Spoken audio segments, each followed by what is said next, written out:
नमस्कार, मैं वर्षा तिवारी वीचो इस्तास के हिंदी बुलेटिन में आपका स्वागत है। आइए सबसे पहले नजर डालते हैं हेडलाइंस पर। जन शिकायत के लिए व्हाट्सएप सर्विस होंगी शुरू, बिजली विभाग ने लिया निर्णय। जेईई की परीक्षा होगी 4 बार, कोविड-19 के चलते परीक्षा पैटर्न में बदलाव। गोरेवाड़ा में पर्यटक उठा पाएंगे अफ्रीकन सफारी का लुत्फ, 1 साल के भीतर काम पूरा होने की उम्मीद। अब खबरें विस्तार से। इलेक्ट्रिसिटी कनेक्शन सर्विस और उससे जुड़ी दूसरी परेशानियों की शिकायत करना अब आपकी उंगलियों के इशारे पर हो सकेगा, क्योंकि बिजली विभाग अब जन शिकायत के लिए व्हाट्सएप सर्विस शुरू करने जा रही है। आप अपनी शिकायत अब व्हाट्सएप मैसेज देकर भी कर सकेंगे। दावा किया जा रहा है कि व्हाट्सएप से मिलने वाली शिकायतों पर विभाग ताबड़तोड़ कार्रवाई भी करेगा। प्रादेशिक संचालक सुहास रंगारी ने बताया कि बिजली के तार टूटने, तार जमीन पर लटकने, फ्यूज बॉक्स, फीडर पिलर के दरवाजे टूटे होने, ट्रांसफार्मर में खराबी, खुदाई कार्य के चलते अंडरग्राउंड केबल खुले पर पड़े होने जैसी परेशानी की सूचना व्हाट्सएप नंबरों पर दी जा सकेगी। नागपुर परिमंडल के मुख्य अभियंता दिलीप दोड़के ने बताया कि ऊर्जा मंत्री नितिन राउत के निर्देश पर कार्य शुरू किया गया है। नागपुर मनपा सीमा बुट्टीबोरी और हिंगना तहसील के ग्राहक 7875010052 पर व्हाट्सएप पर अपनी शिकायत दर्ज करा सकते हैं और जिले के ग्रामीण हिस्सों के लोग 7875766691 पर अपनी शिकायत व्हाट्सएप पर कर सकते हैं। ग्राहक अपनी लोकेशन, उपकरण, तारों आदि के फोटो खींचकर महावितरण के व्हाट्सएप पर भेज सकते हैं। साथ ही क्या गड़बड़ी है इसकी जानकारी भी डाल सकते हैं। जिनके पास व्हाट्सएप नहीं है वे एसएमएस भी इन दोनों नंबरों पर सूचना दे सकते हैं। जेईई की परीक्षा में इस बार विद्यार्थी अच्छा स्कोर कर सकते हैं। मिली जानकारी के अनुसार इस बार सरकार ने जेईई की 4 बार परीक्षा लेने का निर्णय लिया है। विद्यार्थी चारों परीक्षाओं में बैठ सकते हैं। जिस परीक्षा में सबसे ज्यादा स्कोर होगा उसे ही अंतिम परिणाम के रूप में काउंट किया जाएगा। कोविड-19 के चलते परीक्षा पैटर्न में बदलाव किया गया है। गणतंत्र दिवस के अवसर पर मेडिकल चौक पर अंधकार से उजाले की ओर बढ़ने का संदेश देते बच्चे नजर आए। आपसी भेदभाव मिटाकर आपसी मेलजोल में रहने, बुरी आदतों से दूर रहने की सीख इस अवसर पर बच्चे दे रहे थे। यहाँ बच्चों का हौसला बढ़ाते हुए माता पिता दिखाई दिए।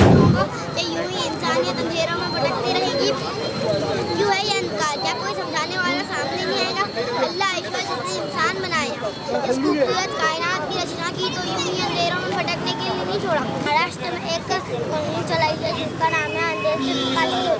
क्या है, मैं आपको अंधेरे के बारे में बताना चाहता हूँ। अंधेरे बहुत सारे लोग एक मासूम और कमजोर इंसान को पीट कर मार दे रहे हैं। मुहिम चला रहे हैं जिसका नाम है अंधेरे से प्रकाश।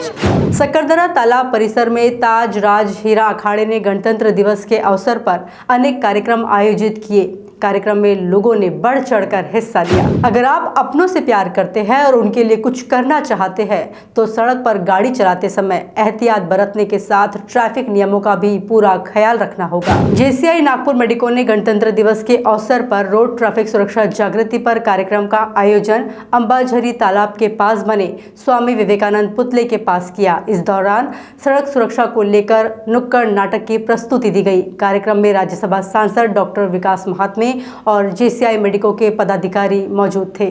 गोरेवाड़ा में पर्यटक अब इंडियन सफारी के बाद 1 साल के भीतर ही अफ्रीकन सफारी का लुत्फ भी उठा पाएंगे। एफडीसीएम बोर्ड के अध्यक्ष वासुदेवम ने बताया कि अफ्रीकन सफारी में वॉकिंग ट्रेल से लेकर बायो पार्क का निर्माण होगा। इस सफारी में ज़ेब्रा से लेकर शेर तक बाहर से लाए जाएंगे, जिसके बाद ये परिसर पूरी तरह से टूरिज्म हब के रूप में पहचाना जाएगा। विरोध प्रदर्शन को सफलतापूर्वक करने के लिए विधान भवन चौक के बख्त बुलंद शाह की मूर्ति के पास बैठक ली जा रही थी। इसी बीच पुलिस सूचना पाते ही हरकत में आ गई और कार्यवाही करते हुए कार्यकर्ताओं को अपनी हिरासत में ले लिया। बता दें कि माया इवनाते आदिवासी नेता के तौर पर पहचानी जाती है, जो गोरेवाड़ा अंतर्राष्ट्रीय बायोलॉजिकल पार्क को शिवसेना सुप्रीमो बाला साहब का नाम दिए जाने का विरोध कर रही थी। उनकी मांग है कि इसे गोंडवाना गोरेवाड़ा अंतर्राष्ट्रीय प्राणी संग्रहालय का नाम दिया जाना चाहिए। एक और जहां राज्य के मुख्यमंत्री उद्धव ठाकरे गोरेवाड़ा अंतर्राष्ट्रीय प्राणी संग्रहालय में इंडियन सफारी का उद्घाटन कर रहे थे, दूसरी तरफ उनके विरोध की तैयारी कर रहे कार्यकर्ताओं को पुलिस ने पहले ही रोक लिया। पूर्व महापौर मायाताई एवनाते के नेतृत्व में मुख्यमंत्री उद्धव ठाकरे का एयरपोर्ट पर काले झंडे दिखाकर विरोध दर्ज कराने की योजना थी। आपको बता दें कि इंडियन सफारी के तहत पैंथर सफारी, टाइगर सफारी, भालू सफारी व शाकाहारी वन्यजीव जैसे हिरण, नीलगाय सफारी अलग अलग जगह बनाई गई है। यहां आने वाले पर्यटकों को आम दिनों में 300 रुपये शुल्क लेकर भ्रमण कराया जाना है। छुट्टी के दिन 400 रुपये शुल्क लिया जा रहा है। यहाँ 1 महीने तक पर्यटकों को शुल्क में 20% की छूट दी जा रही है। उन्होंने बताया कि यहाँ वर्तमान में 7 तेंदुए, 6 भालू और 2 बाघ है। गोरेवाड़ा में 1914 हेक्टेयर में टूरिज्म हब विकसित हुआ है। 450 करोड़ के इस प्रोजेक्ट में 200 करोड़ राज्य सरकार और बाकी राशि PPP के तहत आई है।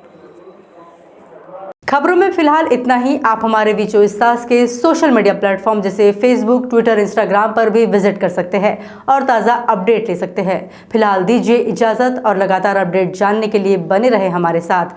देखते रहे वी24 तास। नमस्कार।